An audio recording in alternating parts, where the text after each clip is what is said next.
America, you deserve and are owed an apology. And I'm going to say sorry on behalf of all the countries outside America and the narrative they paint about America. We owe apologies to America because their football stadiums are so much better than ours.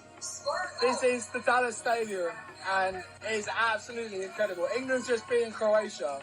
What if Europe was wrong about America all along? What if the country they were told to fear became the place they couldn't bear to leave? During World Cup 2026, thousands arrived expecting chaos, coldness, and disappointment. Instead, they found kindness, freedom, food, laughter, and strangers who felt like home. And now the hardest question is not why they came to America, but why going back feels so painful. America feels unreal.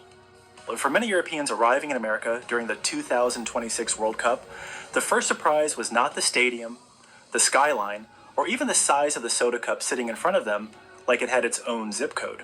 The real surprise was the feeling that the country they had been warned about did not match the country standing right in front of them. We owe America a huge apology because America is nothing like what the media tells us. America, you've given me one of the greatest moments in my life. This is the best World Cup of all time. I've got to say, collectively, we owe the USA an apology. And when I say we, I mean the entire world. Guys, I think we owe you a big apology because what we think America's like is exactly not what it's like. Back home, America is often introduced through its worst moments. Turn on the news in London, Paris, Berlin, Amsterdam, or Copenhagen. And the United States is usually shown through arguments, crime footage, political shouting, or some dramatic headline that makes the whole country look like one giant emergency room with a flag outside. The American confidence gets a lot of criticism, but it's something that I've really appreciated as a foreigner. We were literally walking Venice Beach and Joe sneezes and some guy comes up and he's like, "Oh, bless you." And then as we're walking along the beach, this lady comes up to me and she approaches me in such a familiar, friendly way that I genuinely thought she was talking to someone else. And she said "Oh my God, I love your shirt." And by the time she'd kind of walked off, I kind of realized, oh shit, she was talking to me. And I turned around and quickly said thank you. But it was just the way she approached me. It was so easy. And it was like she was talking to a friend of hers, which is why I was so confused.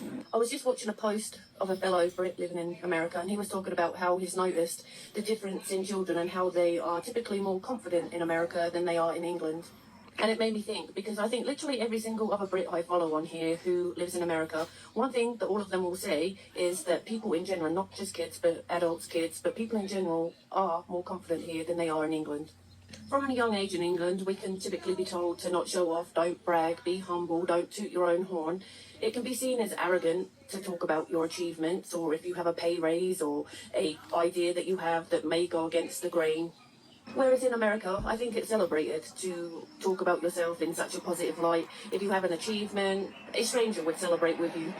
When you have positive motivation, this can help you with your confidence. This just isn't something that we're used to in England. I won't lie, when I first moved to America and people were this way with me, I kind of saw it as fake or not being genuine.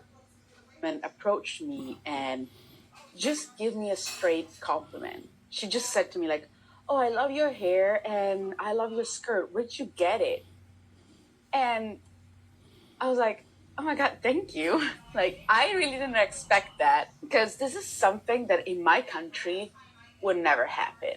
There is no way, man that approach you and tells you, "Oh, you look nice," or "You look hot." Yeah, that happened all the time. But we know why, okay? The fact that a girl stops you and tells you, "Oh, you look gorgeous. You look very nice. I love your skirt. I love your dress." The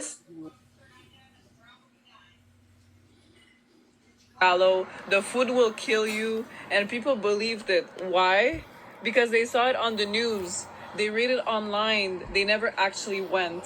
Then the World Cup came, and millions of people who had never set foot in the US suddenly showed up. And you know what they found? Friendly people, incredible energy, stadiums that blew their minds, hospitality they didn't even expect. Video after video of Europeans and Canadians saying, "I had no idea. I was completely wrong. This is nothing like what I was told." And